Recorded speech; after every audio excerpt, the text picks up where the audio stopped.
பணம் போனவங்க அதுக்கு பின்பற்ற ஆண்டு வாக்கு என்ன செய்யலாம், கடந்து போகலாம். அல்லேலூயா, praise the Lord.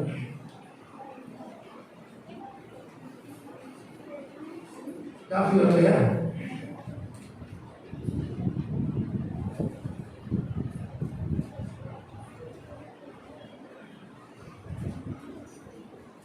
Praise the Lord.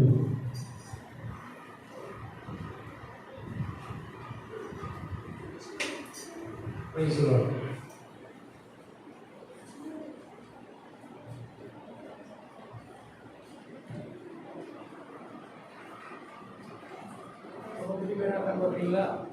நல்லா பாடுவார். Praise the Lord.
ஆண்டவர் நம்மோடு கூட இடைப்படும்படியாக ஆவியில ஏவப்பட்ட யாராவது ஒருவர் சுருக்கமாக ஜெபம் பண்ணலாம்.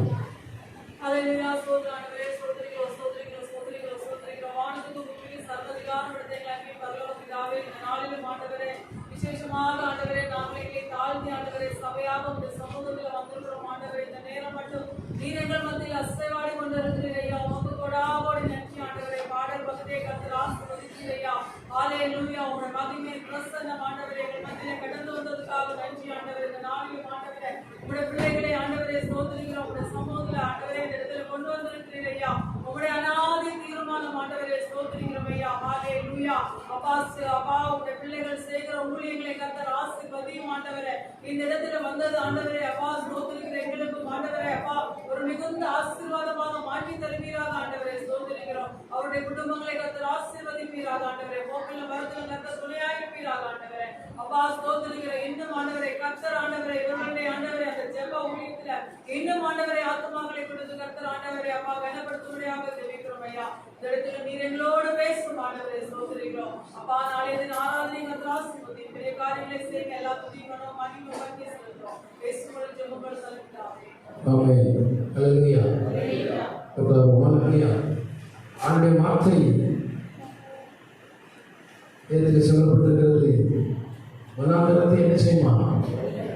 அத்தரவு பண்ணும். ஆண்ட வார்த்தை ஜீவனுள்ளது என்று சொல்லப்பட்டிருக்கிறது. அப்புறம் ஆண்ட வார்த்தை என்ன செய்வோம்? கேட்போம். ஒருவேளை பாஸ்டர் ஆசீர்வாதமான பிரசங்கம் பேசுவார் அவர்கள் எதிர்பார்ப்போடு வந்திருப்பீர்கள் என்று சொன்னால் நிச்சயமாக ஆசீர்வாத பிரசங்கம் செய்யாது. ஆசீர்வாத பிரசங்கம் வேணுமா? எத்தனை பேர் ஆசீர்வாத பிரசங்கம் வேணும்? Very good. கர்த்தர் என்ன சொல்லுகிறாரோ அந்த வார்த்தையை கேட்பதற்கு ஆயத்தமாக பெரிய காரியங்களை செய்வார். வெளிப்படுத்தும் விசேஷம் 22ஆம் அதிகாரம் 20ஆம் வசனத்தை வாசிக்கலாம். வெளிப்படுத்தும் விசேஷம் 22ஆம் அதிகாரம் 20ஆம் வசனம். இவைகளை சாட்சியாக அறிவிக்கிறவர் மெய்யாகவே நான் சீக்கிரமாய் வருகிறேன் என்கிறார். ஆமென். கர்த்தராகிய இயேசுவே வாரும். ஹல்லேலூயா. எத்தனை பேர் இன்றைக்கு ஆமென் கர்த்தராகிய இயேசுவே வாரும் என்று சொல்ல முடியுமா? ஹல்லேலூயா. எத்தனை பேர் ஆயத்தமாக இருக்கிறீங்க? ஆமென் கர்த்தராகிய இயேசுவே வாரும். ஆயத்தமாக இருக்கிறீங்களா? சொல்லுங்க. நான் கேள்வி கேட்டால் நீங்க என்ன சொல்லணும்? பதில் சொல்லணும். அப்பதான் நீங்க எப்படி பார்க்குறீங்க? அப்படி என்ன செஞ்சுருவீங்க? நேரம் தான் எப்படிப்பட்ட நேரம்? நல்ல மத்தியான நேரம். ஆண்டவரை சந்திப்பதற்கு நாம் என்ன செய்ய வேண்டும்? ஆயத்தம் இருக்க வேண்டும். சொல்லணும். ஆண்டவரை சந்திப்பதற்கு நாம் எப்படிப்பட்டவர்களாக இருக்க வேண்டும்? ஆயத்தமாக இருக்க வேண்டும். எப்படிப்பட்டவர்கள் ஆண்டவரை சந்திக்க முடியும்?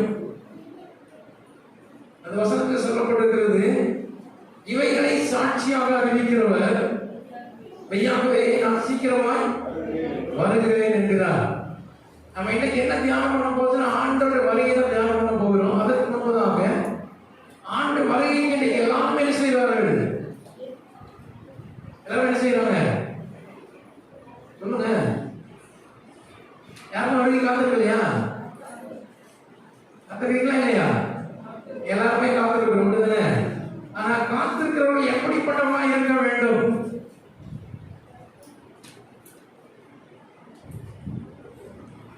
ஒருத்தவங்க கிறிஸ்தவங்கள மாறின உடனே ஆவிக்கிறவங்கள மாறின உடனே நம்மளை பார்த்து ஒருத்தவங்க கேட்பாங்க, என்ன கேட்பாங்க? சிஸ்டர் என்ன பண்ணீங்களா? ரட்சிக்கப்பட்டீங்களா? அடுத்து கேட்பாங்க, என்ன பண்ணீங்களா? மனம் திரும்பினீங்களான்னு கேட்பாங்க. இப்போ அநேகர் ஆண்டவர் சந்தித்து ஆயத்தமாக கை தூக்குனீங்க. நானும் பார்த்தேன், ஆண்டவர் பார்த்தா. இப்போ எல்லாருக்கும் ஒரு கேள்வி, நீங்க மனம் திரும்பி இருக்கீங்களா? அப்படியா? திரும்பிட்டீங்களா? சொல்லுங்க. சொல்லுங்க. மனம் திரும்பினா என்ன?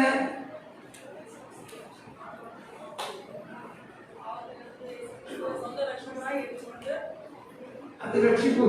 மனம் திரும்புதல் என்றால் என்ன? இதுவரைக்கும் மனம் போல வாழ்ந்தீர்கள், மனம் சொன்னபடியெல்லாம் நடந்தீர்கள். மனம் சொல்லும் கோபப்படும், சொல்லும் கோபப்பட்டீங்க. மனம் சொல்லும் பொய் சொல்லும் சொன்னீங்க. மனம் எரிச்சல் அடையும் அடைஞ்சீங்க. இப்படி என்ன நினைச்சிட்டீங்க? கோபப்படாம இருக்கீங்களா? அப்ப மனத்துல என்னாச்சு சொல்லுங்க. இன்னைக்கு அநேகருக்கு மனம் திரும்புதல் என்றால் என்ன என்பதே தெரியவில்லை. சும்மா பார்ப்பன மனம் திரும்பிட்டேன், நான் ரட்சிக்கப்பட்டுட்டேன். ஆனா இன்னும் அந்த பழைய கோபம் அப்படியே இருக்கிறது, இன்னும் பழைய அந்த எரிச்சல் அப்படியே இருக்கிறது, இன்னும் பழைய ஏமாற்றுகிற குணம் அப்படியே இருக்கிறது, இன்னும் பழைய காரியங்கள் எதையுமே இன்னும் என்ன செய்யவில்லை. சொல்லுங்க, விட்டுருக்கீங்களா? இப்ப கோபப்படாம இருக்கீங்களா? மனத்துக்கு கூட கோபப்பட்டீங்க, கோபப்படாம இருக்கீங்களா? அப்ப யாருமே மனத்துக்கு வரலையா? கோபம் வருது. நீங்க ரட்சிக்கப்பட்டேன் என்பதும் மனம் திரும்பினேன் என்பதும் எங்கே வெளிப்பட வேண்டும்? ஒரு செடியில வைத்திருக்கிறோம், இது தண்ணீர் வச்சுக்கிறோம், உரம் போடுறோம், என்ன செய்யறோம்? அது வளர்கிறது எப்படி தெரியும்? அதனுடைய வெளிப்பாடு. அது இலை கொடுக்கும், அது பூ பூக்கும், அது காய் காய்க்கும், கனி கொடுக்கும். அப்பதான் இந்த செடி என்ன செய்யுது? வளர்கிறது என்று சொல்லி நீங்கள் மனம் திரும்பியிருக்கிறேன் என்று சொல்லுகிறீர்கள், நீங்கள் ரட்சிக்கப்பட்டிருக்கிறேன் என்று சொல்லுகிறீர்கள், நீங்கள் ஆண்டு வருகைக்கு காத்திருக்கிறேன் என்று சொல்லுகிறீர்கள். ஆனால் வாழ்க்கையில் எப்படி இருக்கிறது? மனம் திரும்புவதற்கு முன்னால் எப்படி இருந்ததோ அப்படியே இப்பவும் இருக்கிறது. இன்னும் நீங்கள் என்ன செய்யவில்லை? உங்கள் கோபத்தை விட்டு வெளியே வரவில்லை, இன்னும் உங்கள் எரிச்சலை விட்டு வெளியே வரவில்லை. வந்திருக்கீங்களா? ஒரு சிலர் வந்திருக்கீங்க, ஒரு சிலர் வந்துட்டே இருக்கிறீங்க. அப்படிதானே? அல்லேலூயா. ஆனால் வேதத்தில் சொல்லப்படுகிறது, கடைசி வரைக்கும் முடிவு வரையிலும் நிலையில் நிற்பவரே.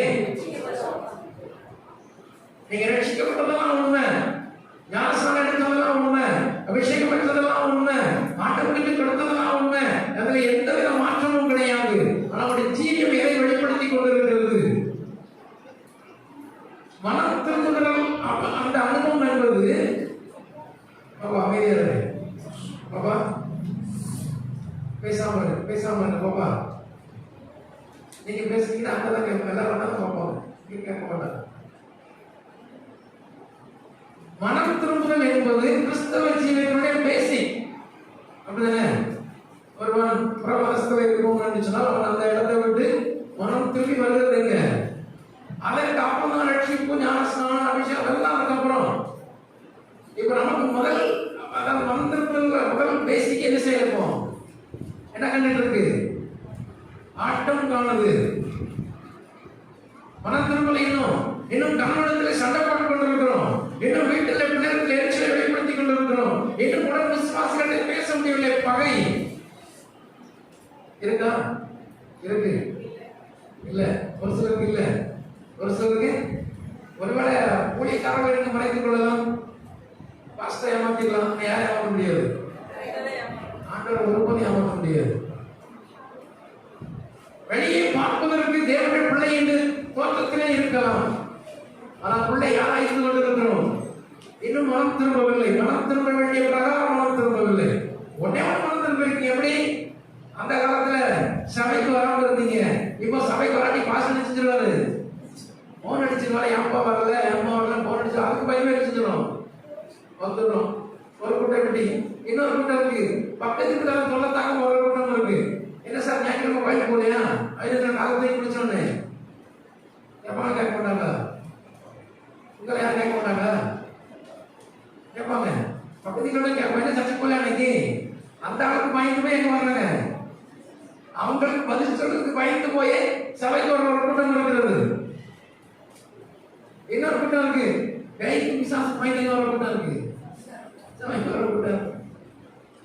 ஆனா ஒரே கூட்டம் இருக்கிறது, தேவன் மேலே அன்பு வைத்து, தேவன் மேலே அதாவது உண்மையான விசுவாசத்தோடு, தேவன் எனக்காக கல்வாரி ரத்தத்தை சிந்தினாரே, எனக்காக தேவன் எல்லாவற்றையும் செய்தாரே, நான் எப்படி என்ன செய்ய வேண்டும்? ஆண்டவரை ஆராதிக்க வேண்டும். ஆண்டவரை எதற்கு படைத்திருக்கிறார் தெரியுமா? நீங்க உலகத்துல பெரிய பங்களா கட்டணும், உலகத்தில் நிறைய 10-15 பிள்ளைகளை பெற்று பெரிய குடும்பமா இருக்கணும், பெரிய சந்தோஷமா இருக்கணும். அதற்கென்று நீங்கள் ஒருபோதும் படைக்கப்படவில்லை. அதற்கென்று நீங்கள் ஒருபோதும் உலகத்தில் ஆண்டவரை அனுப்பவில்லை. வேதத்தில் மிக அழகாக சொல்லப்பட்டிருக்கிறது.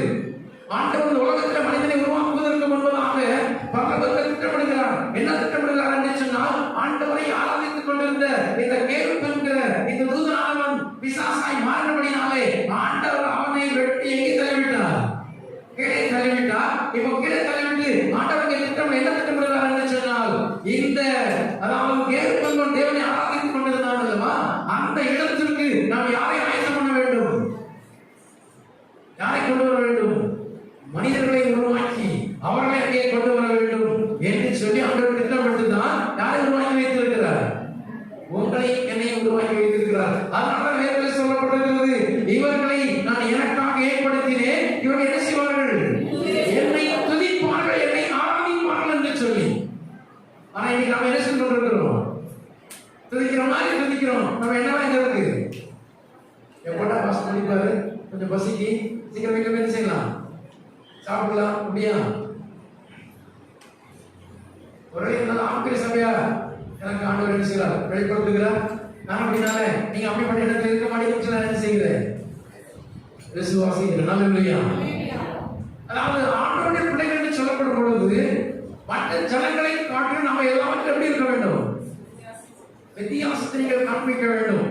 அதில் தான் தெரியும் யாருடைய பிள்ளைங்க? கர்த்தருடைய பிள்ளைகள். உலகத்தான் இருப்பது போல நீங்களை இருப்பீர்கள் என்று சொன்னால் நீங்கள் மனம் திரும்பவில்லை. ஒருவேளை மனம் திரும்ப வேண்டும் உங்களை நீங்கள் என்ன செய்து கொண்டிருக்கலாம்? சொல்லிக் கொண்டிருக்கலாம். ரட்சிக்கப்பட என்று சொல்லிக் கொண்டிருக்கலாம். ஆனா ஆண்டவர் வரும்பொழுது மனம் திரும்ப உங்களை ரட்சிக்கும் என்ன ஆகிவிடும்? என்ன ஆகிவிடும்? கேள்விக்குறி ஆகிவிடும். ஏதேன் தோட்டத்திலே ஆதாமை ஆண்டவர் உருவாக்கி வைத்திருக்கிறார். ஆதாமுக்குள்ள ஒவ்வொரு நாளும் ஆண்டவர் என்ன செய்து கொண்டே இருக்கிறார்? உலாவிக் கொண்டிருக்கிறார். காலையிலும் ஆண்டவர் ஆதாமை பார்க்க வருகிறார், மாலையிலும் ஆண்டவர் ஆதாமை பார்க்க வருகிறார். வேதத்தில் பலகா சொல்லப்படுகிறது, பகலின் குளிர்ச்சியான வேளையிலே ஆதாமோடு என்ன செஞ்சார்? உலாவுகிற கர்த்தர் என்று சொல்லப்பட்டிருக்கிறது. இப்போ ஒரு நாள் திடீரென்று வரும் பொழுது அங்கே யாரும் இல்லை. பாருங்க, ஒவ்வொரு நாளும் ஆண்டவர் வந்து ஆதாமை கூப்பிடவே இல்லை. ஆனா ஆண்டவர் வருகிற வேலை ஆதாமுக்கு தெரியும். அவர் ஆண்டவரை யாரை சந்திக்க வந்து விடுகிறான்? ஆண்டவரை சந்திக்க வந்து விடுகிறான். ஆனால் ஒரு நாள் வரும் பொழுது அங்கே ஆண்டவர் ஆதாமை கேட்கிறார். ஆதாமை கூப்பிடுற, ஆதாமே ஆதாமை எங்க பார்க்கலான்னு கூப்பிடுகிறார். ஆனா ஆதாம் சொல்ற, எங்க பார்த்துக்கிறானா? நேற்று வரைக்கும் மனம் திரும்பி இருந்தவன், நேற்று வரைக்கும் ரட்சிப்பு அடைந்திருந்தவன், நேற்று வரைக்கும் ஆண்டவரோடு பேசிக் கொண்டிருந்தவன், நேற்று வரைக்கும் ஆண்டவரோடு உலாவிக் கொண்டிருந்தவன், நேற்று வரைக்கும் ஆவிக்குரிய மிக உன்னதத்தில் இருந்தவன், இன்றைக்கு என்ன ஆகிவிட்டது?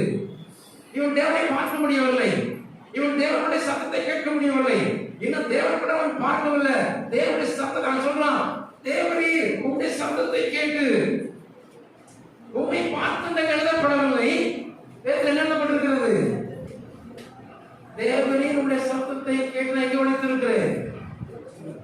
காரணம் என்ன தெரியுமா? அவனுடைய மனத்திலும் அவனுடைய ரட்சிக்க நாய் போயிட்டதுங்க, அவமாய் போய்விட்டது. என்னைக்கோ ரட்சிக்கப்பட்டோம், என்னைக்கோ மனம் திரும்பணும், போதும் கிடையவே கிடையாது. ஒரு நாள் ரட்சிக்கப்பட்ட போதுமா? சொல்லுங்க, ஒரு நாள் மனம் திரும்பினா போதுமா? அனுதினமும் ரட்சிக்கப்பட வேண்டும்.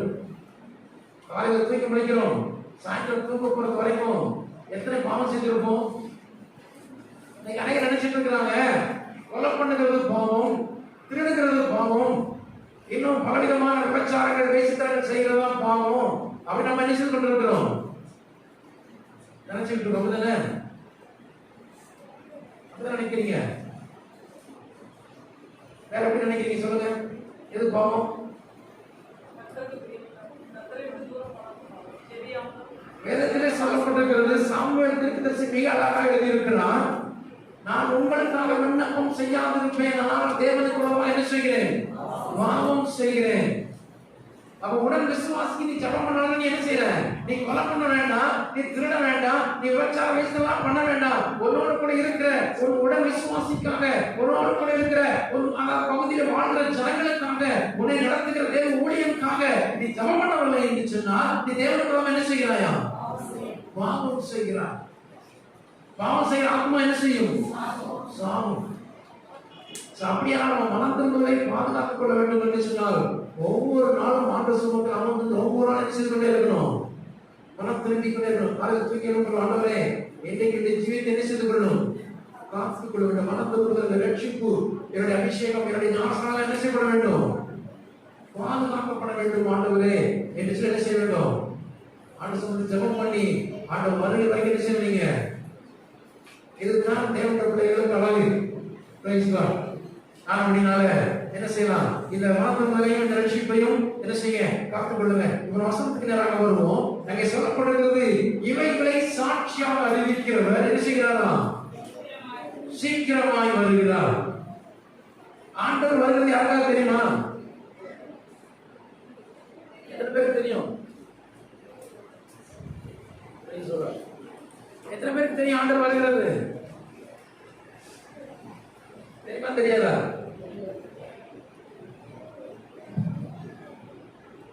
ஆண்டவர் வருகிறது எத்தனை பேருக்கு தெரியும்?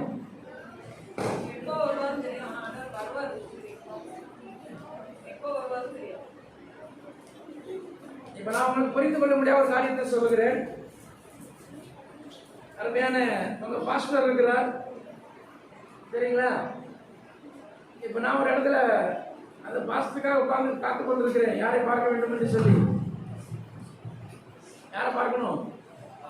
உங்க பாஸ்டரை பார்க்கணும்னு சொல்லி உங்களே ஒரு சிஸ்டரோ இல்லை ஒரு பிரதரோ வர்றாங்க, வந்து கேட்குறாங்க, பாஸ்டர் எதுக்கு உட்காந்துருக்கிறீங்க?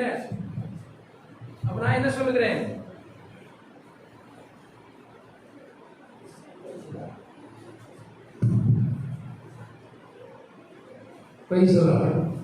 நான் என்ன சொல்றேன் உங்கள்கிட்ட? இந்த பாஸ்டருக்காக உட்கார்ந்துட்டு இருக்கேன்னு. அடுத்த வார்த்தைக்கு என்ன கேட்பீங்க? அப்புறம் என்ன பதில் சொல்லணும்? வந்துட்டு வருவாரு வரமாட்டாரா? எப்போ வருவாரு எனக்கு என்ன செஞ்சிருக்கணும்? நான் தெரிஞ்சாதான் நான் அங்கே வெயிட் பண்ணல என்ன இருக்கிறது? அர்த்தம் இருக்கிறது. அவர் எப்போ வருவாருன்னே தெரியாம நான் அங்கே நின்று கொண்டிருப்பேன். ஆனால் நான் என்ன செய்ய முடியாது? சொல்லுங்க. இது நடைமுறை சாத்தியம். நான் இல்லாததான் சொல்லல. நம்ம நடைமுறையில் பார்க்கிற ஒரு காரியம். ஒரு சாதாரண நபரை சந்திப்பதற்கு கண்டிப்பாக அவர் வருகிற வேலை நமக்கு என்ன செய்திருக்க வேண்டும்? தெரிந்திருக்க வேண்டும். இப்ப நம்ம எல்லாம் யார் வருகை திறந்திருக்கிறோம்? ஆனா கேட்ட நீங்க என்ன சொல்றீங்க? வருகைக்கு அடையாளங்கள் சொல்லியிருக்கு. அந்த அடையாளங்களை வச்சு இப்போ வருவாருன்னு சொல்லுவாங்க. ஆனா பிதா ஒருவரே எப்போ வருவாருன்னு பிதா பைபிள்ல மிக தெளிவாக சொல்லப்பட்டிருக்கிறது.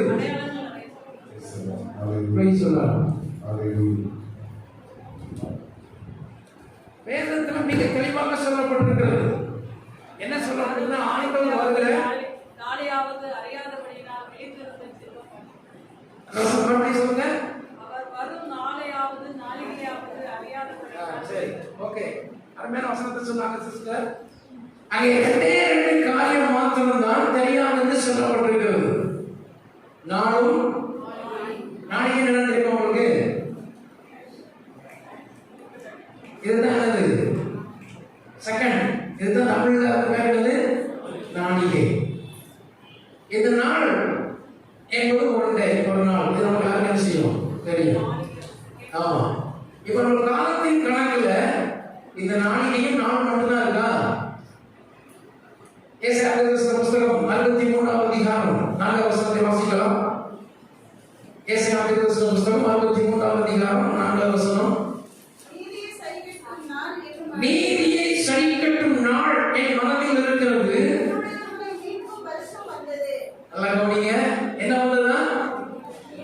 என்னுடையவர்களை மீட்கும் வருஷம் வந்தது.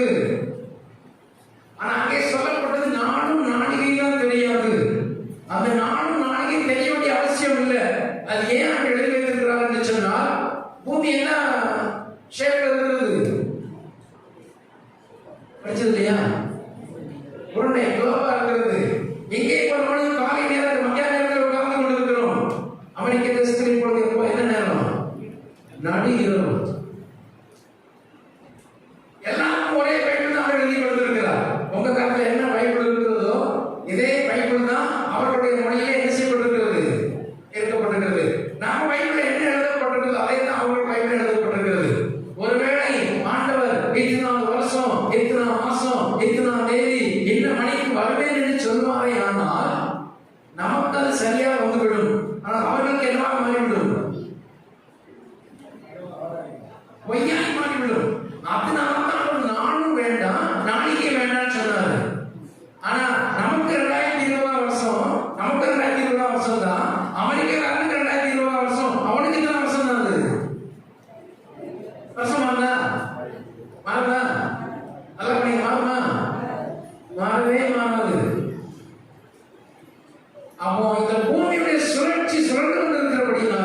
இந்த நாளும் நாளையும் உனக்கு தெரிய வேண்டாமா?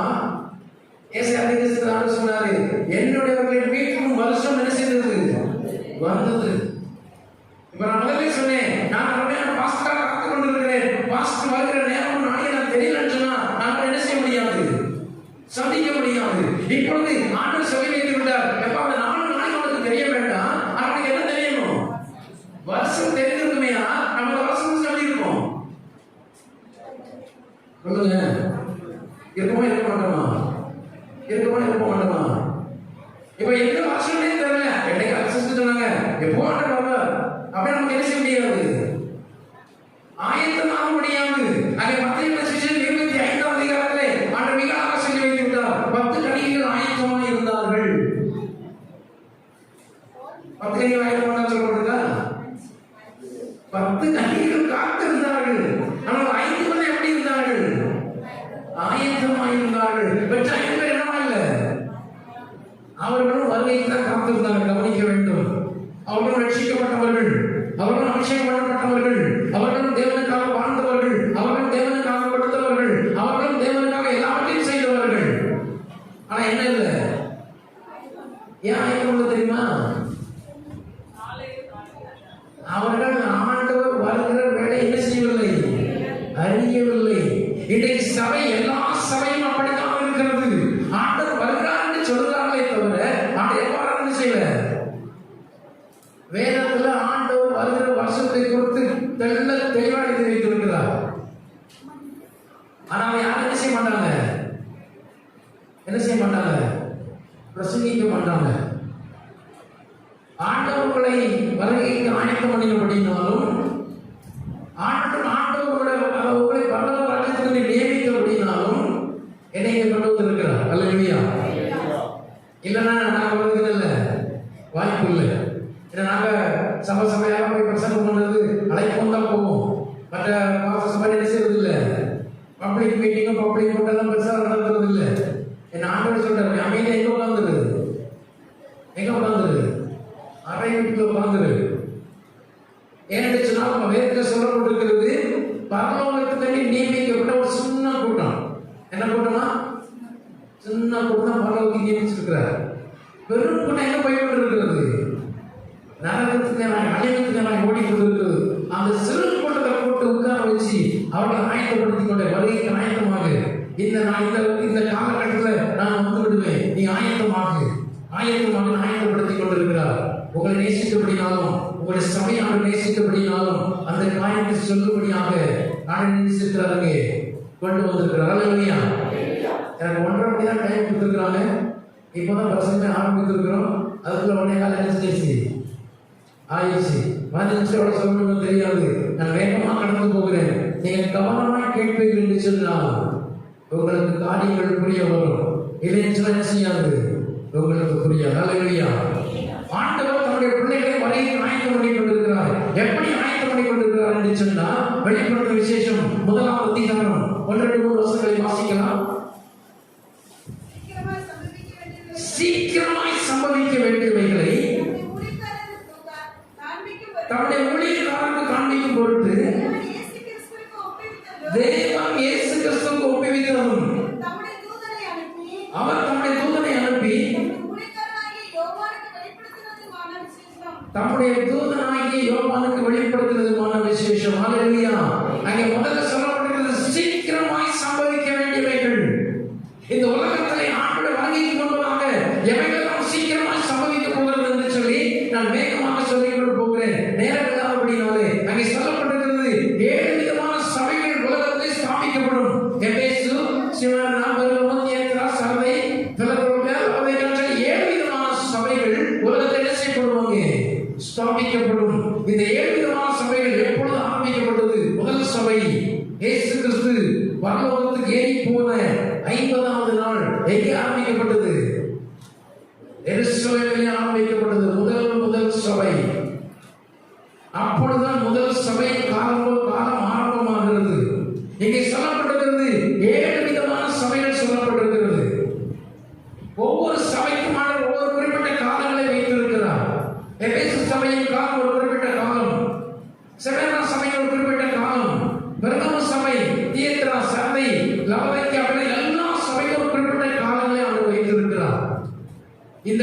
காலங்கள் நிறைவேற அடுத்த சபையுடைய காரியங்களை செய்து கொண்டே இருக்கும், நடைபெற்றுக் கொண்டே இருக்கும். இது சீக்கிரமாய் சம்பவிக்க வேண்டியதிலே முதலாவது உள்ள காரியம். இன்னைக்கு ஆவிக்கிற உலகத்தில் எல்லா பரிசுத்தவான்களுக்கும் சரி, எல்லா போதகர்களுக்கும் சரி, எல்லா தேவனோட ஐக்கியமாக இருக்கிறவர்களுக்கும் சரி, என்ன தெரியும் என்று சொன்னால் இது சபையினுடைய கடைசி காலம் என்று சொல்லி எல்லாரும் சொல்லிக் கொண்டிருக்கிறாங்க. என்ன சொல்லிக் கொண்டிருக்கிறார்கள், பேசிக் கொண்டிருக்கிறார்கள். ஆனால் இது சபையினுடைய கடைசி காலம் அல்ல. சபையினுடைய காலம் ஏற்கனவே முடிந்து விட்டது. இப்ப நம்ம என்ன காலம் இருக்கிறோம் என்று சொன்னால் சபைக்கு எக்ஸ்டென்ஷன், அதாவது கிரேஸ் பீரியட் என்று சொல்லுவார்கள், நீட்டிக்கப்பட்ட ஒரு கிருபையின் காலத்தில் என்ன செய்து கொண்டிருக்கிறோம், வாழ்ந்து கொண்டிருக்கிறோம். இந்த கிருபையின் காலம் என்ன செய்ய போகிறது, முடிவு பெற போகிறது. இந்த எக்ஸ்டென்ஷன் காலம் எப்பொழுது ஆரம்பித்தது என்பதை மாத்திரம் உங்களுக்கு சொல்லி போய் கடந்து போகிறேன். வெளிப்படுத்தின விசேஷம் 5வது 6வது அதிகாரம் முதல் வசனத்தை வாசிக்கலாம். ஆட்டுக்குட்டி ஆறு முத்திரைகள் ஒன்றை உடைக்க கண்டேன். அப்பொழுது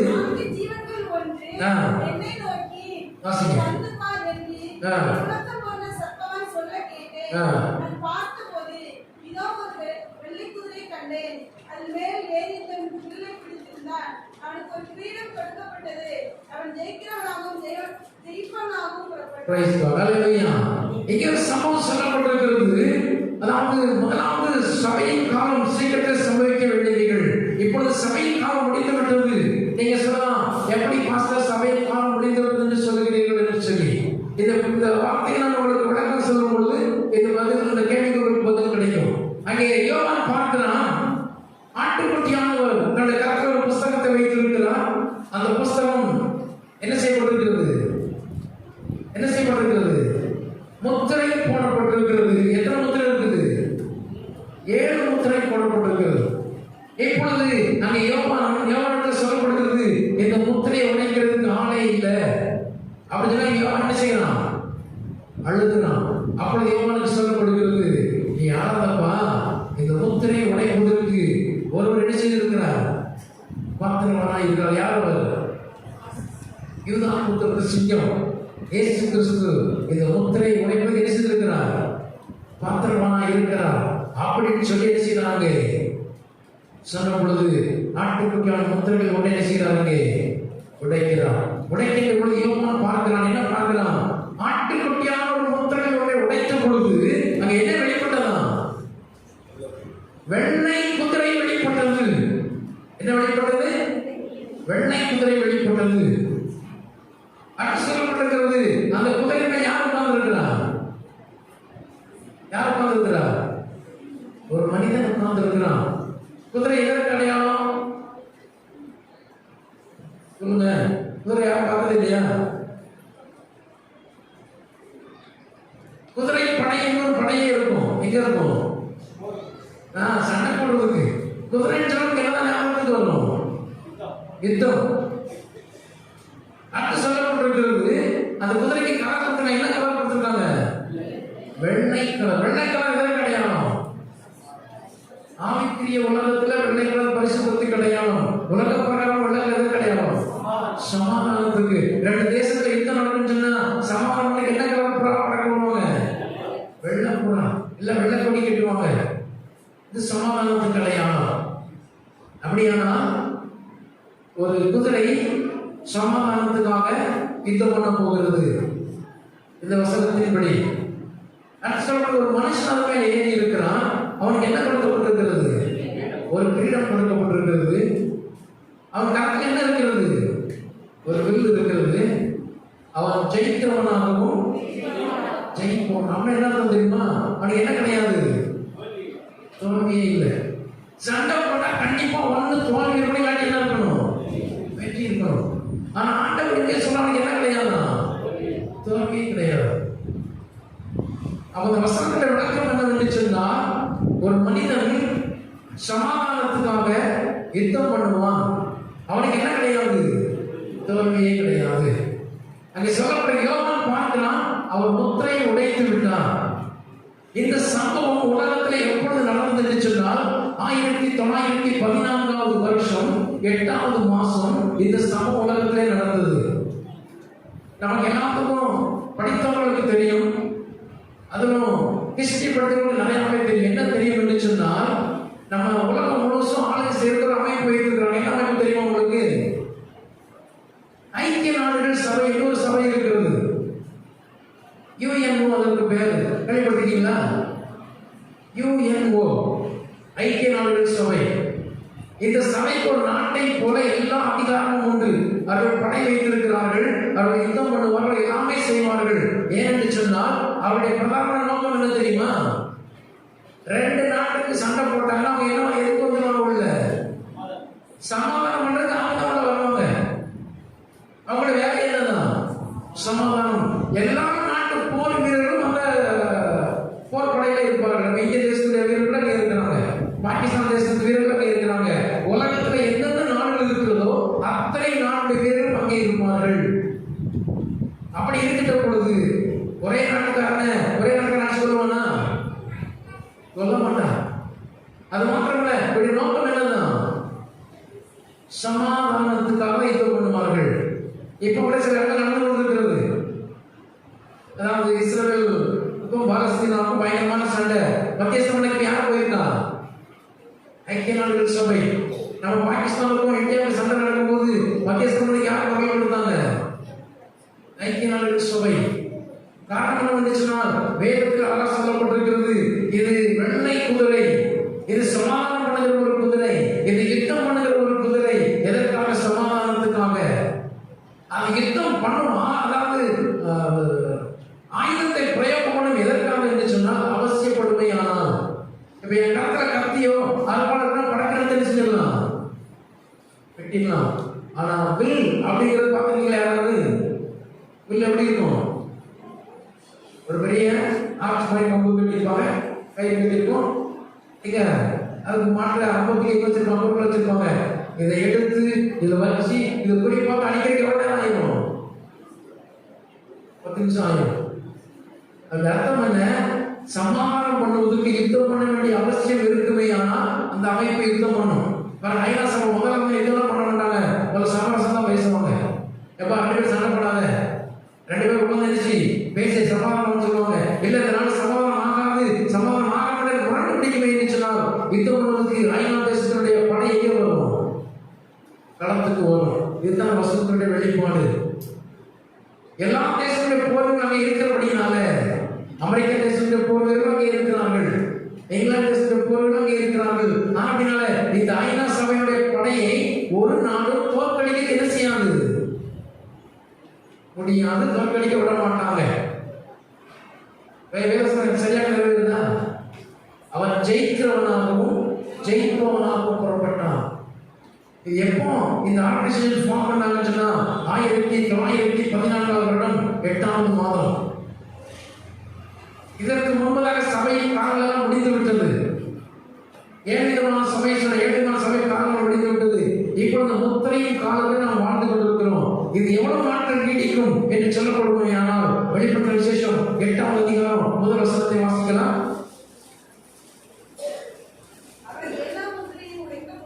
அவர் 7ஆம் முத்திரை உடைத்த பொழுது பரலோகத்தில் ஏறக்குறைய அரை மணி நேரம் என்ன உண்டாயிற்று? அமைதல் உண்டாயிற்று. நல்லா கவனிங்க. 7 முத்திரை அவர் உடைக்க வேண்டும். இப்போ ஒரு முத்திரை டைம் கொடுத்திருக்கிறார். என்ன டைம் கொடுத்திருக்கிறார்?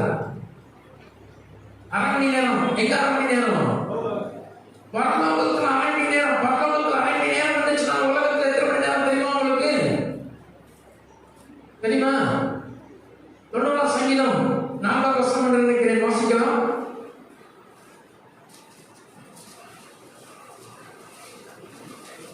இன்னொரு 2 பேதுரு 3வது அதிகாரம் 8வது வசனத்தை வாசிக்கலாம். உமது பார்வைக்கு 1000 வருடம் நேற்று கழிந்த நாள் போலவும் ராஜாவும் போலவும் இருக்கிறது. 2 பேதுரு 3வது அதிகாரம் 8வது வசனம். பிரியமானவர்களே, தேவனுக்கு ஒரு நாள் 1000 வருஷம் போலவும் 1000 வருஷம் ஒரு நாள் போலவும் இருக்கிறது. 1000 வருஷம் ஒரு நாள் போலவும் இருக்கிறது என்கிற அறியாது இருக்க வேண்டாம். பிரைஸ் காட், ஹalleluya. நம்மளுக்கு ஒரு நாள் என்று சொன்னால் ஆண்டவருக்கு எத்தனை வருஷமா? இப்போ இந்த வசனத்தின்படி நீங்க அரை மணி நேரம் பெண்கள் கணக்கிட்டு விடலாம். நம்ம ஒரு நாளுக்கு எத்தனை மணி நேரம்? 24 மணி நேரம். அப்படியானால் இந்த 1000 24 டிவைட் பண்ணீங்கன்னா எத்தனை நாளுக்கு கணக்கு வரும்? 1 மணி நேரத்துக்கு கணக்கு வரும். புரியுதா உங்களுக்கு? 1000 24 டிவைட் பண்ணீங்கன்னா 1 மணி நேரத்துக்கு உங்களுக்கு கணக்கு கிடைக்கும். 40 வருடம் சொந்தம் என்ன செய்யும் உங்களுக்கு கணக்கு வரும். பரலோகத்தை விட நல்ல 1000 ஆயிடுச்சான். அப்ப அதை நீங்க 2 டிவைட் பண்ணீங்கன்னா உங்களுக்கு என்ன கிடைக்கும்? அரை மணி நேரத்துக்கு 20 வருஷமும் 8 மாதமும். பரலோகத்தில் அரை மணி நேரம் என்பது பூமியிலே 20 வருஷமும் 8 மாதமும். நீங்க கேட்கலாம் இது எப்படி சாத்தியம் என்று சொல்லி, நீங்க வசனம் நிறைவேற்ற காலத்தை நீங்கள் பார்ப்பீர்கள் என்று சொன்னால் மிக சரியாக இந்த காலத்தை நிறைவேற்றி வந்து கொண்டே இருக்கிறார்.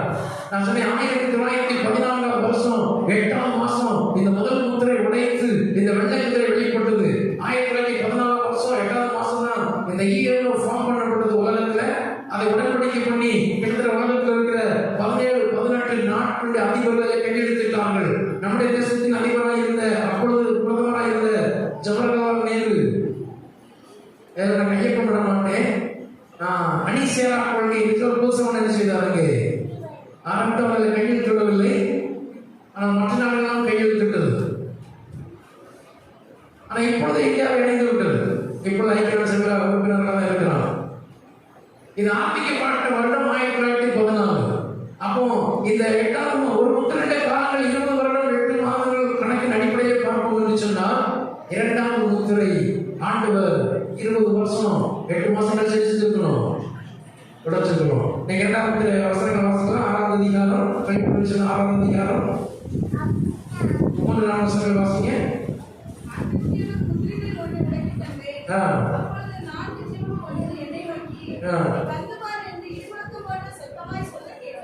மூன்றாவது வசனம் 6ஆம் அதிகாரம் 3-4 வசனங்கள் வாசிங்க.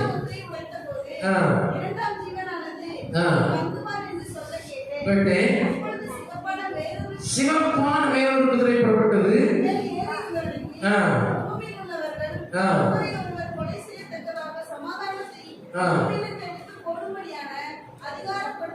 போதும், நான் கடந்து போய் வசனத்தை வாசித்துக் கொள்ளுங்கள். அங்கே சொல்லக்கூடிய 2ஆம் முத்திரை உடைத்த பொழுது என்ன முத்திரை உடைப்பட்டதுதான்? சிவப்பு. இதற்கு அடையாளம் ரத்தம். இன்னொன்று கம்யூனிசம். இந்த 2ஆம் முத்திரை நாட்கள் தான் தேசத்திலே கம்யூனிச தேசம் என்ன செய்தது? வேரூன்றினது. இன்றைக்கும் அந்த கம்யூனிச தேசத்தில் செயல்பாடு இருந்து கொண்டிருக்கிறது. சைனா அன்றைக்கு என்ன தேசம் தான்? கம்யூனிச தேசம் தான். ரஷ்யா அன்றைக்கு என்ன தேசம் தான்? கம்யூனிச தேசம் தான். அது மாத்திரமல்ல, அந்த கம்யூனிசம் அந்த சிவப்பு என்பது ரத்தம் சிந்ததற்கு அடையாளம். முதலாம் முத்திரை நான் சொன்னேன் 1914. இப்போ அதுல இருந்து 20 வருஷத்துக்கு கூட்டுங்க, எத்தனை வரும்? 1934. ஆனா அந்த ஒரு 8 மாசம் ஒரு 8 மாசம் இருக்கு. ரெண்டு சேர்த்து என்ன ஆயிடும்? ஒரு வருஷமும் 4 மாசம் வரும். அப்படின்னா 1935 4 மாசம். நீங்க பார்ப்பீங்கன்னு சொன்னா எல்லாருக்கும் தெரிஞ்சிருக்கணும் உலகத்தில் நடந்த சம்பவம். இதெல்லாம் நீங்க கூகுள்ல பாத்தீங்கன்னா எல்லாமே ரொம்ப ஆதாரத்தோடு இருக்கிறது. அடால்ஃப் ஹிட்லர் அப்படின்னு ஒருவர் இருந்தார். எத்தனை பேருக்கு தெரியும்? ஜெர்மன் தேசத்திலே அரசாட்சி பண்ணி கொண்டு இருந்தவர். அவர் 1935 வருடம் எங்க வருகிறார்? சீனுக்கு வருகிறார். அது வரைக்கும் அவர் ஓடி ஒழிந்து கொண்டிருந்தார். அவர் அங்கே அதிபராக பொறுப்பேற்ற மாத்திரத்திலே அவர் செய்த காரியம் என்னவென்று சொன்னால் கிட்டத்தட்ட 6 மில்லியன் யூதர்கள் என்ன செய்தாராம்? ஒன்று குவித்தார். நான் போய் சொல்லல, நீங்க கூகுள்ல போய் அடால்ஃப் ஹிட்லர் அப்படின்னு டைப் பண்ணீங்கன்னா அவ்வளவு டீடைல்ஸ் இருக்குதாங்க. வேதத்தினுடைய காரியங்கள் அத்தனை எழுதப்பட்டிருக்கிறது. இன்னைக்கு அனைவரும் தெரியவில்லை. அதாவது சபைகளுக்கு சொல்லை கொடுக்கப்படவில்லை. ஆனால் சபைகள் செய்து கொண்டிருக்கிறது. ஆசீர்வாதத்தை கேட்டு கேட்டு ஆசீர்வாதமே சொல்லி சொல்லி இன்னைக்கு சபைகள் ஆண்டாக முடியாதபடி இது பிசாசுல ஒரு பெரிய தொந்தரம். நடக்கிற காரியங்கள் தெரியும் என்று சொன்னால்தான் இந்த சபை என்ன செய்யும்? ஆயத்தமாகும். இல்லாட்டி என்னமோ நடந்துட்டு இருக்கு, நம்ம பாட்டு உட்கார்ந்துருப்போம் அப்படின்னு உட்கார்ந்து கொண்டு இருக்கிறாங்க. இந்த அடால்ஃப் ஹிட்லர் 1935 வருடத்துல வருகிறான். அவன் உலகத்துல வந்து அவன் என்ன செய்யறாங்க? அந்த அடால்ஃப் ஹிட்லர் எனவே வந்தது மகா யுத்தமே ஆரம்பித்தது. அங்கே சொல்லப்பட்டிருக்கிறது, அன்றைக்கு குடியிருந்த ஜனங்களில் பூமியில் குடியிருப்பவர்கள் 1/3 கொலை செய்யும்படியான அதிகாரம் அவனுக்கு என்ன செய்யப்பட்டது, விடுக்கப்பட்டது. ஆனால் வீட்டில் மாத்திரமல்ல, அவனோடு முசோலின் சேர்ந்து கொண்டான், அவனோடு சைனா தேசத்தை சேர்ந்த மாசேலும் 3 பேரும் சேர்ந்து கொல்லப்பட்ட ஜனங்கள் கிட்டத்தட்ட 11 மில்லியன் ஜனங்கள். கொஞ்ச நஞ்ச ஜனங்கள் இல்ல, 11 மில்லியன் ஜனங்களை கொண்டு குவித்தார்கள். இது வேதத்திலே ஆண்டவர் சொல்லப்பட்ட வார்த்தை. அன்றைக்கு குடியிருந்த ஜனங்கள் 1/3 என்ன செய்யப்பட்டது, மடிந்து போனார்கள். இது சரியா 1935 வருடம் என்ன செய்தது. நான் முதல்ல சொன்னேன் 1914 8ஆம் மாசம் முதல் முத்திரை அங்கே ஐநா சபை நிறுவப்பட்டது சமாதானத்துக்காக. 2ஆம் முத்திரை சிவப்பான முத்திரை யுத்தம் பண்ணுவதற்கு பூமியில் உள்ள கொலை செய்யும்படியான முத்திரை வெளிப்பட்டது 1935. இப்படி 7 முத்திரைகள் உடைக்கப்பட்டுக் கொண்டே இருக்கிறது. இப்ப என்ன நாம பார்க்க போகிறோம் என்று சொன்னா, நாம வாழ்ந்து கொண்டிருக்கிற இந்த காலம் எப்படிப்பட்ட நேரத்தில் வாழ்ந்து கொண்டிருக்கிறோம். 1ஆம் முத்திரையில் இருக்கிறோமா, 2ஆம் முத்திரையில் இருக்கிறோமா, 3வது 4 இத்தனை இருக்கிறோம். ஏன்னு சொன்னால் இதை நீங்கள் அறிந்து கொண்டால்தான் நாம் அடுத்து என்ன செய்ய முடியும், என்ன செய்ய முடியும், ஆயத்தமாக முடியும். இல்லாவிட்டால் ஆயத்தமாக முடியாது. இப்போ முதல் முத்திரை 14, 2ஆம் முத்திரை 1935, அப்படியே 3ஆம் முத்திரை எப்போ உடைத்திருக்க வேண்டும், 35 20 கூட்டு எவ்வளவு, 56. 56 என்ன முத்திரை வருது, வாசனத்தை வாசிங்க. 3ஆம் முத்திரை 5ஆம் வசனம். நான் கடவுள் சொல்லிடுறேன், நேரத்தில் வந்ததால அங்கே கருப்பு குதிரை வந்தது. கருப்பு குதிரை எதற்கு அடையாளம் வந்து சொன்னால், கொள்ளை நோய்கள், பஞ்சம், பலவிதமான காரியங்களுக்கு அடையாளம். 1956 அப்புறம் உலகம் முழுசு பயங்கரமான பஞ்சம் வந்தது. பல கோடி ஜனங்கள் மரித்து போனார்கள். அதற்கு அப்புறம் தான் இந்த ஐக்கிய நாடு சபை ஒன்றை ஆரம்பித்தது. என்ன ஆரம்பித்தது என்று சொன்னால், வேர்ல்ட் ஹெல்த் ஆர்கனைசேஷன் அப்படின்னு ஆரம்பித்தார்கள்.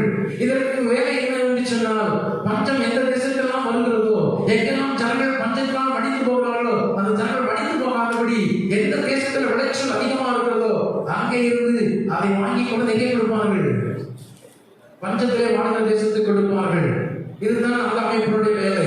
இது எப்போ ஆரம்பிக்கப்பட்டது, 1956 பின்பதாக. இதெல்லாம் நான் எதுவுமே பொய் சொல்ல, இதெல்லாம் வரலாற்று உண்மைகள். தேவனுடைய வார்த்தை வெளிப்படலாம் நிறைவேறி கொண்டிருக்கிற காலங்கள். இன்றைக்கு அநேகருக்கு வசனம் நிறைவேறுகிற காலங்கள் சொல்லப்படவில்லை. பழைய ஏற்பாட்டு காலத்தில் இயேசு கிறிஸ்துவின் காலத்திலேயுமே இயேசு கிறிஸ்து வெளிப்படுகிற நாட்களை குறித்து அந்த வேதத்தில் மிக தெளிவாக சொல்லப்பட்டிருக்கிறது. எரேமியா தீர்க்கதரிசனத்தில் ஆண்டவர் சொல்லுகிறார், அதாவது எருசலேமை எடுத்து கட்டப்படுவதற்கு கட்டளை வெளிப்படுவது முதல் 69 வாரங்கள் சொல்லும் மேசியா சங்கரிக்கப்படுகிற வரைக்கும். முதலாம் வருகை குறித்தும் காலங்கள் மிக அழகாக சொல்லப்பட்டது. ஆனால் அதை யாரும் மக்களுக்கு என்ன செய்யவில்லை, எடுத்து சொல்லாதபடியினாலே இயேசுவின் வருகை யாரும் என்ன செய்யவில்லை, எதிர்பார்க்கவில்லை. அன்னைக்கு இந்த ஜனங்கள் இயேசுவின் வருகை என்ன செய்யவில்லை, அவர்கள் அங்கீகரிக்கவில்லை. இன்றைக்கும் அதை போலதான் இந்த காலங்களை குறித்து யாருக்கும் சொல்லப்படவில்லை. சொன்னாலும் அனைவரும் கேட்க மாட்டார்கள். அப்படிப்பட்ட ஜனங்கள் இயேசு கிறிஸ்து முதலாம் வருகையிலே எப்படி ஏற்றுக்கொள்ளாமல் இருந்தார்களோ அது போல மறுபடியும் வரும்பொழுது அவர்கள் என்ன செய்ய மாட்டார்கள், ஏற்றுக்கொள்ள மாட்டார்கள். ஆனால் அவருடைய நாட்களையும் அவருடைய காலங்கள் குறித்து யார் யார் அறிந்திருக்கிறார்களோ அவர்கள் என்ன செய்வார்கள், ஏற்றுக்கொள்ளுவார்கள்.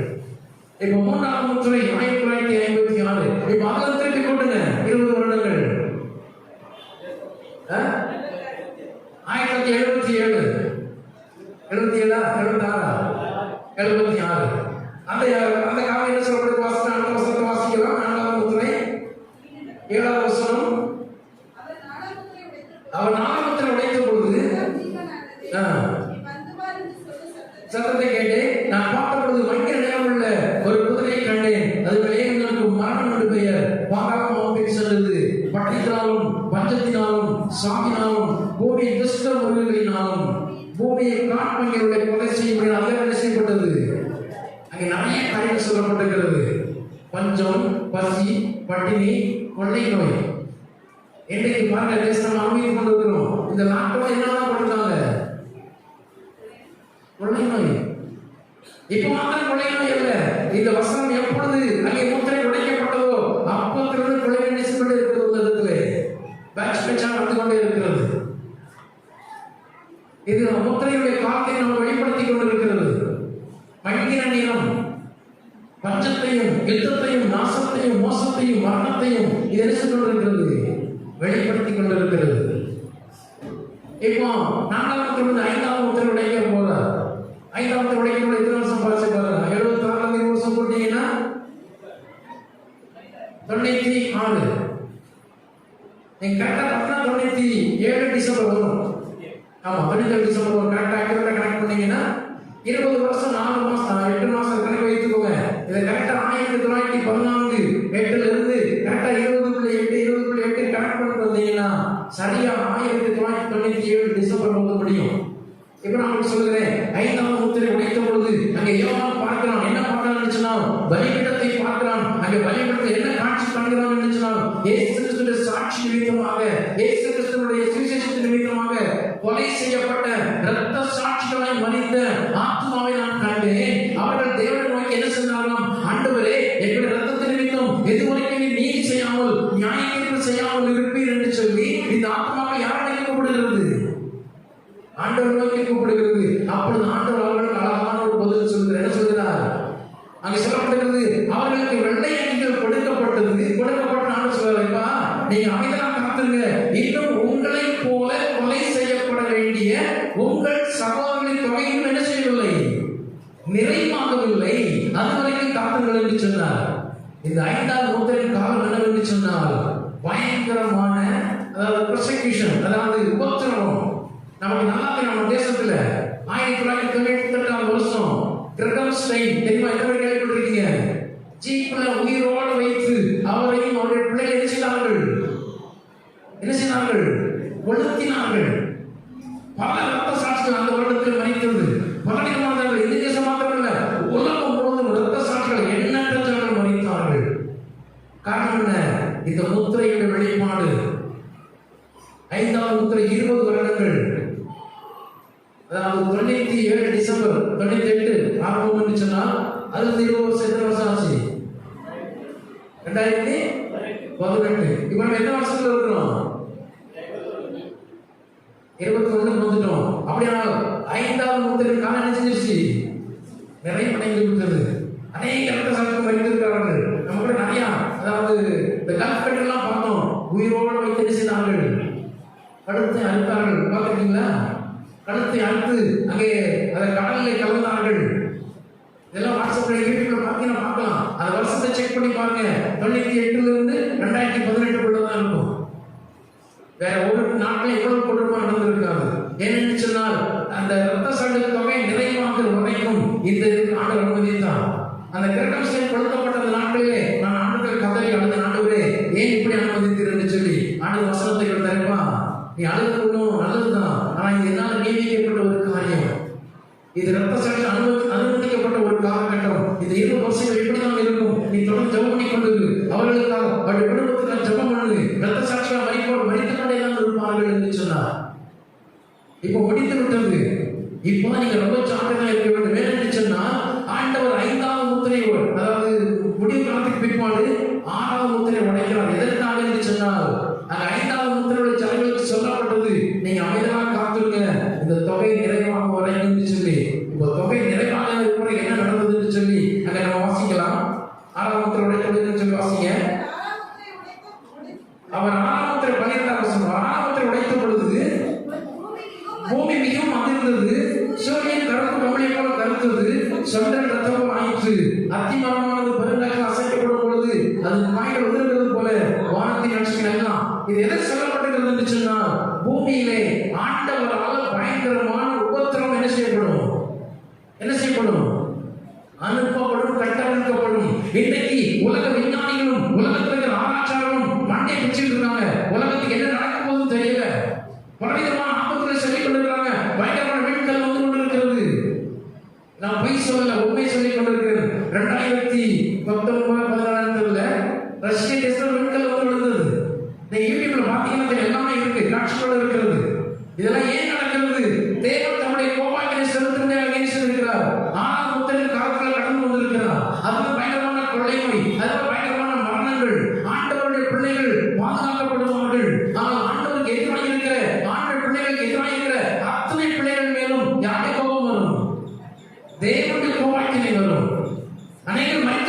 இருப்பார்கள், வெளியே தேவனுடைய பிள்ளைகள் சொல்லிக் கொண்டிருப்பார்கள். ஆனால் அவர்கள் தேவனுக்கு விரோதமாக இருக்கிறபடினாலே தேவனுடைய பட்டயங்களை சங்கரித்து கொண்டு போடும். என்று சொன்னால் வேதத்தில் சொல்லப்பட்டிருக்கிறது, ஆண்டவர் அந்த இரத்த சாட்சிகள் நிமித்தம், இரத்த சாட்சிகள் அங்கே ஆண்டவரை கதறி கொண்டிருக்கிறாங்க. ஆண்டவரே, எங்களுடைய இரத்தத்தின் நிமித்தம் எதுவரைக்கும் நியாயத்தீர்ப்பு செய்யாமல் இருப்பீர், எதுவரைக்கும் நீதி செய்யாமல் இருப்பீர். அந்த இரத்தத்திற்கு ஆண்டவர் பதில் செய்யும்படியாக இந்த உலகத்தை என்ன செய்து கொண்டிருக்கிறார்? தம்முடைய பட்டயத்தை அனுப்புகிறார். அது கொள்ளையாக வரும், அது மரணமாக வரும், அது வியாதியாக வரும், அது பலவிதமான சூழ்நிலை உலகத்தை செய்து கொண்டிருக்கிறது. இப்போ நீங்கள் நானும் வாழ்ந்துள்ள இந்த காலகட்டத்தில் வந்து கொண்டிருக்கிறது. 2 வருடம் லாக்டவுன் முடக்கப்பட்டிருக்கிறோம். காரணம் என்ன? கொள்ளை நோய். தேவனால் அனுப்பப்பட்ட ஒரு காரியம். 6வது முத்திரையின் காலை நீங்கள் நினைச்சு கொண்டிருக்கிறோம், வாழ்ந்து கொண்டிருக்கிறோம். இந்த 20 வருடங்கள் பயங்கரமான உத்தரவுகள் பூமியிலே கட்டமைக்கப்படும். இன்னும் கொடுமையான காலங்கள் இருக்கிறது. மனிதன் ஏன் உலகத்தில் வாழ வேண்டும் என்று சொல்கிற அளவுக்கு பயங்கரமான காரியம் செய்யப்பட போகிறது, வரப்போகிறது. அதனால்தான் நான் முதல் சொன்னார், இதோ 2 ஜனங்களையும் பாதி தேசத்தை மூடும், ஆனால் என் நாமத்துக்கு பயந்து உங்களுடைய என்ன செய்வார்? சொல்லி உதைப்பான். உலக ஜனங்கள் கொத்து கொத்தாக அழைக்கப்படுவார்கள். நம்ம பார்க்கலாம், உத்தரப்பிரதேசத்தில் கடந்த நாட்டில் என்ன நடந்தது? பெண்கள் தேடும் மலர்ச்சி எரிக்கப்பட்டது, தேடும் மலர்ச்சி தூக்கி வீசப்பட்டது. அங்கே ஆற்றில் தூக்கி வீசினார்கள், காட்டில் தூக்கி போனார்கள், பல மனிதர்கள் கடித்து கொலைப்பட்டிருந்தது. இதுல யாருடைய காரியங்கள்? ஆண்டவருடைய கோபாக்கினை 6வது முத்திரை நாட்கள். இப்ப நீங்கள் பயப்பட வேண்டியது அவசியம் இல்லை. இதெல்லாம் நடைபெற்றுக் கொண்டிருக்கிறோம் தெரிகின்ற பொழுதுதான் நாம எந்த காலத்தில் இருக்கிறோம், நாம எப்படி ஆயத்தமாக வேண்டும் நமக்கு என்ன செய்யும் தெரியும். நீங்க 6வது முத்திரை காலத்தில் இருக்கிறோம். நம்ம அங்க 8வது அதிகாரத்தில் வாசித்தோம். 7வது முத்திரை உடைத்த பொழுது அரை மணி நேரம் என்ன உண்டாயிற்று? நம்ம பரலோகத்தை பற்றி அனைவருக்கு தெரிந்திருக்கும். என்ன தெரிந்திருக்கும் சொன்னால், பரலோகத்திலே லட்சம் கோடிக்கணக்கான தூதர்கள் இருக்கிறார்கள். கேருபீன்கள், சேராபீன்கள் ஆண்டவரை என்ன செய்து கொண்டிருக்கிறார்கள்? ஆராதித்துக் கொண்டிருக்கிறார்கள். ஓய்வில்லாமல் ஆராதிக்கிறார்கள் சொல்லப்பட்டிருக்கிறது. ஆனால் வசனம் சொல்லுகிறது அரை மணி நேரம் என்ன உண்டாயிற்று? அப்படின்னா எங்க போயிட்டாங்க? 7வது முத்திரை நாட்களிலே ஆண்டவர் தம்முடைய 1000 வருட அரசாட்சியை இந்த பூமியிலே ஸ்தாபிக்கும்படியாக, ஆண்டவர் 1000 வருட அரசாட்சி பூமியை நிலைநிறுத்தும்படியாக என்ன செய்ய போகிறார்? வரப்போகிறார். இப்ப அதற்கு முன்பாக 2 காரியம் நடைபெற வேண்டும். நல்லா கவனிங்க. அதற்கு முன்பாக 2 காரியம் நடைபெற வேண்டும். ஒன்று, அந்திகிறிஸ்துவின் காலத்திலே ஆண்டவர் இந்த பூமியை 7 வருஷம் கொடுக்க வேண்டும். இன்னொன்று, தேவன் நம்முடைய பிள்ளைகளை சேர்த்துக் கொள்ள வேண்டும். ரகசிய வாழ்க்கை. இந்த வருகையும் இந்த அந்திகிறிஸ்துவின் ஆட்சியும் ஒரே நேரத்தில் செய்ய போகிறது, உலகத்திலே வரப்போகிறது. எப்போ? இந்த 6வது முத்திரை முடிவதற்கு உள்ளதாக. ஏன்னா 7வது வரும்போது என்ன ஆயிடுவாங்க? 1000 அரசாட்சி. அங்கே தூதர்கள் எல்லாம் இங்கே வந்துள்ளார்கள். ஆண்டவர் சிங்காசனத்தில் உட்கார்ந்து இருக்கிறார். ஆண்டவரோடு கூட இந்த பூமியில் அரசாட்சி பண்ணும்படியாக தூதர்களும் கேருபீன்கள் சேவை எல்லாரும் பூமியிலே வந்துள்ளார்கள். இப்போ பரலோகத்தில் அரண்மனை அமைதி உண்டாயிற்று. அப்படியானால் 6வது முத்திரை நாட்கள் 20 வருஷம் 8 மாசம். எப்போ ஆரம்பிச்சு சொன்னோம்? 2018.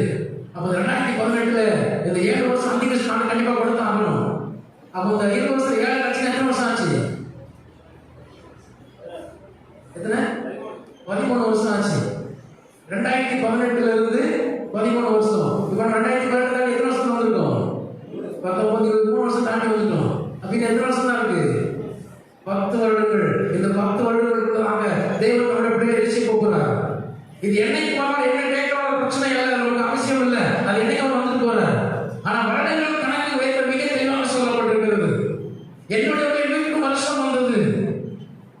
இப்போ 2021 சொன்னா இன்னும் 10 வருஷம் எத்தனை ஆச்சு? 2031.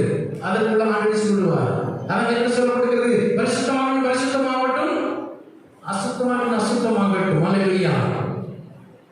அதாவது இந்த காரியங்கள் உங்களுக்கு தெரிந்தாதான் என்ன செய்ய முடியும்? ஆயத்தமாக முடியும். நான் யாரையும் பயப்படுத்துவது இதெல்லாம் வேதத்தினுடைய வார்த்தை.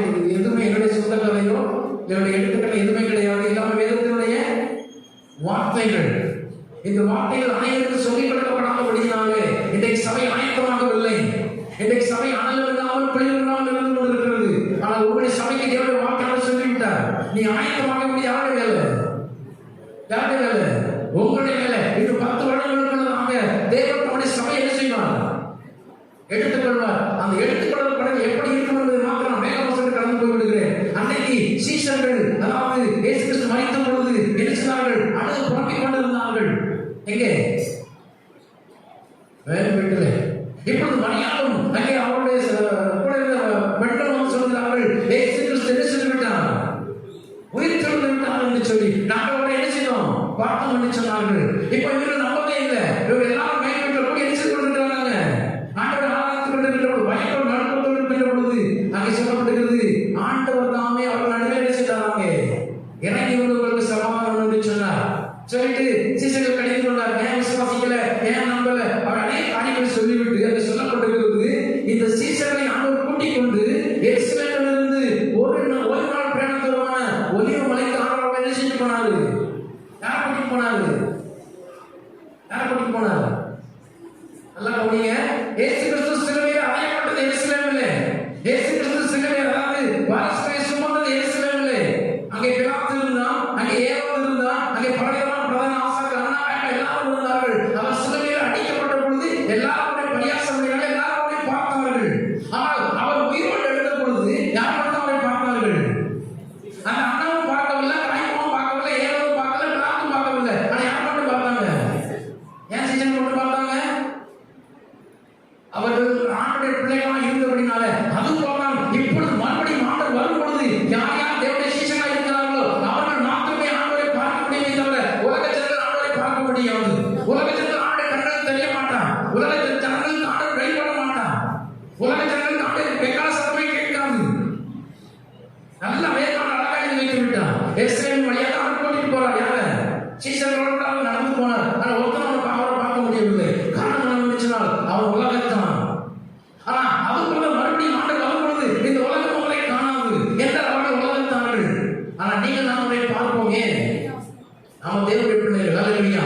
நாட்டினால ஆண்டு சமூக ஆண்டவரே என்ன வரையை ஆயத்தப்படுத்தும் என்று சொல்லி எல்லாரும் மனதால் படிக்கலாமா? ஆண்டு சமூகங்களுக்கு கொடுத்து எல்லாரும் ஜெபம் பண்ணுவோம். எல்லாரும் ஆண்டு சமூகங்களுக்கு மனதால் படிக்கிறோம். ஆமென். அல்லேலூயா. ஆண்டுடைய வருகை நாங்கள் வாழ்ந்து கொண்டிருக்கிறோம். எப்பொழுது ஆண்டவர் வந்தாலும் ஆண்டவரை சந்திப்பதற்கு ஆண்டவரே என்னை ஆயத்தப்படுத்தும் ஆண்டவரே என்று சொல்லி எல்லாரும் ஆண்டு சமூகத்தில் ஒப்புக்கொடுக்கிறோம். ஆமென். அல்லேலூயா. Hallelujah, hallelujah. Praise the Lord. Hallelujah.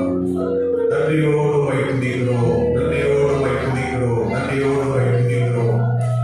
ஆண்டவரை கூடி ஆராதிக்கவும், தேவநாமத்தை மகிமைப்படுத்துவோம். நல்லதொரு நாளை கர்த்தர் நமக்கு தந்து சில மணி நேரங்கள் தேவ சமூகத்திலே காத்திருக்கவும், ஜெபிக்கவும், பாடவும், துதிக்கவும், வசனங்களை கேட்கவும் ஆண்டவர் கொடுத்த நல்ல பாக்கியத்துக்காக இரண்டு கரங்களை கட்டி கர்த்தரை மகிமைப்படுத்துவோம். ஸ்தோத்திரம், ஸ்தோத்திரம், ஸ்தோத்திரம், ஸ்தோத்திரம், ஸ்தோத்திரம், ஸ்தோத்திரம், ஸ்தோத்திரம். Praise the Lord. நாளிலே தேவ மத்தியிலே கொண்டு வந்த கர்த்தருடைய பிள்ளைகளுக்காக கர்த்தரை ஸ்தோத்திரம் பண்ணுவோம். ஸ்தோத்திரம், ஸ்தோத்திரம். ஊழியர்களுக்காக கர்த்தரை ஸ்தோத்திரம் பண்ணுவோம். ஸ்தோத்திரம், ஸ்தோத்திரம். விடுதலை பிள்ளைகளுக்காக கர்த்தரை ஸ்தோத்திரம் பண்ணுவோம். ஸ்தோத்திரம், ஸ்தோத்திரம். பாஸ்டர் ஜோர்ஜ் அவர்களுக்காக கர்த்தரை ஸ்தோத்திரம் பண்ணுவோம். ஸ்தோத்திரம். அந்த விசுவாசங்களுக்காக கர்த்தரை ஸ்தோத்திரம் பண்ணுவோம். எல்லாரும் வருகைக்கு ஆயத்தப்படும்படியாக ஆயத்தத்தை கர்த்தர் நமக்கு தரும்படியாக கர்த்தரை ஸ்தோத்திரம் பண்ணுவோம். விழிப்புள்ள ஜீவியத்தை தரும்படியாக கர்த்தரை ஸ்தோத்திரம் பண்ணுவோம். எல்லா அசதி சோதனைகளை கர்த்தர் எடுத்துக்கொள்ளும்படியாக கர்த்தரை ஸ்தோத்திரம் பண்ணுவோம். எப்போ வருவார் என்று சொல்லி அவரை அழைக்கிற மனவாட்டியாய் நம்மை கர்த்தர் உருவாக்கும்படியாக கர்த்தரை ஸ்தோத்திரம் பண்ணுவோம். ஸ்தோத்திரம், ஸ்தோத்திரம், ஸ்தோத்திரம், ஸ்தோத்திரம், ஸ்தோத்திரம், ஸ்தோத்திரம். எல்லா புத்தி கனவுகள் அவர் ஒருவருக்கே செலுத்தி கரங்களை தட்டி கர்த்தரை ஸ்தோத்திரம் பண்ணுவோம். ஸ்தோத்திரம், ஸ்தோத்திரம், ஸ்தோத்திரம், ஸ்தோத்திரம், ஸ்தோத்திரம். Praise the Lord. ஜெபித்து நாம் முடிக்க போகிறோம். உம்மை நேசிக்கிற நல்ல ஆண்டவரே, தாசீகரிக்கப்பட்ட மகிழ்ச்சியான சந்தோஷமான நாளுக்காக உமக்கு நன்றி செலுத்துகிறோம். உங்களுடைய பாதத்திலே, உங்களுடைய சமூகத்திலே நாங்கள் வந்து அமர்வடியாக எங்கள் திருவதத்தை அதற்காக ஸ்தோத்திரம். கடந்த சில மாதங்கள் ஆராதனை இல்லாதபடி, ஆண்டவரே ஒரு கூட்டமும் இல்லாதபடி அடைக்கப்பட்ட வாசலை போல் இருந்தால் மீண்டுமாக ஆண்டவரே சபை திறக்கப்பட்டு தேவ பிள்ளைகள் கூடி கர்த்தரை ஆராதிக்கிற வாக்கியத்தை தந்தீர். இந்த நாளிலும் ஆண்டவரை விசேஷித்த கூடுகை எங்களுக்கு ஏற்படுத்தி கொடுத்ததற்காக ஸ்தோத்திரம். ஒரு சின்ன கூட்ட மக்கள் மாத்திரம் வந்திருக்கிறார்கள். அவர்களை கர்த்தர் ஆசீர்வதியும். இந்த சமூகத்தை குறித்த மாற்றவர்களுக்குள்ளே பெருகட்டும். என் ஆண்டவரே ஸ்தோத்திரம் அப்பா. ஹல்லேலூயா. கடைசி நாட்களில் வந்திருக்கிறோம். ஒரு விளிம்பில் வந்து இருக்கிறோம் ஆண்டவரே. நீ சீக்கிரமாய் சபையை சேர்த்துக் கொள்ள வரப்போகிறீர். சம்பத்தை சேர்க்க போகிற நாள் சீக்கிரமாய் வரப்போவது ஆண்டவரே. அந்த நாளிலே ஆண்டவரே ஸ்தோத்திரம். உம்மை நாங்கள் சந்திப்பதற்கு எல்லா விதத்திலும் நாங்கள் ஆயத்தமடைய கர்த்தர் உதவி செய்யும். வருகை நாள் மிகவும் சமீபத்தில் இருக்கிறது ஆண்டவரே. தேசத்தில் நடக்கிற செய்திகள் எல்லாம் கேள்விப்படுகிறோம், காரியங்களை கண்கூடாக பார்க்கிறோம் ஆண்டவரே. வருகை நாள் சமீபத்தில் இருக்கிறது. சீக்கிரமாய் மனவாட்டி சபையை சேர்த்துக் கொள்ள போகிறேன் ஆண்டவரே. அப்பா, நீ வரும்போது நாங்கள் எல்லாம் ஓடி எதிர்கொண்டு வருகிற மனவாட்டிகளாய், கைவிடப்பட்ட மனவாட்டிகளாய் அல்ல ஆண்டவரே, கைவிடப்பட்ட சபையாய் அல்ல ஆண்டவரே, எடுத்துக்கொண்ட ஜெயமுள்ள சபையாய் நாங்கள் காணப்பட கர்த்தர் உதவி செய்யும். ஆயத்தப்படுத்தும் உண்மையில் தாகத்தையும் அன்பையும் ஆண்டவரை இன்னும் அதிகரிக்க செய்யும். அதிகமாய் உடைய சமூகத்தின் அதிகமாய் உடைய பாதத்தில் காத்திருக்க கர்த்தர் உதவி செய்யும். கூட்டங்களிலே கலந்து கொண்டு எல்லாருமே ஆசீர்வதியும். மீண்டுமாக வந்திருக்கிற அருமையான போதகருக்காக, குடும்பத்துக்காக, உடன் வந்தவர்களுக்காக நாங்கள் ஜெபிக்கிறோம். அவர்களை கர்த்தர் இன்னும் ஆசீர்வதியும், பயன்படுத்தும், பெரிய காரியங்களை செய்யும். இதை தாழ்த்தியுள்ள கரத்தில் தருகிறோம். துதி கடமையில் எல்லாம் உமக்கே செலுத்துகிறோம். இயேசுவின் நாமத்தில் ஜெபிக்கிறோம் பிதாவே. நாத்துவாவே கர்த்தரை ஸ்தோத்திரி, முழுவதுமே பரிசுத்த நாமத்தை ஸ்தோத்திரி. நாத்துவாவே கர்த்தரை ஸ்தோத்திரி, கர்த்தர் செய்த சகல உபகாரங்களையும் மறவாதே. ஆமென். அல்லேலூயா, அல்லேலூயா, அல்லேலூயா.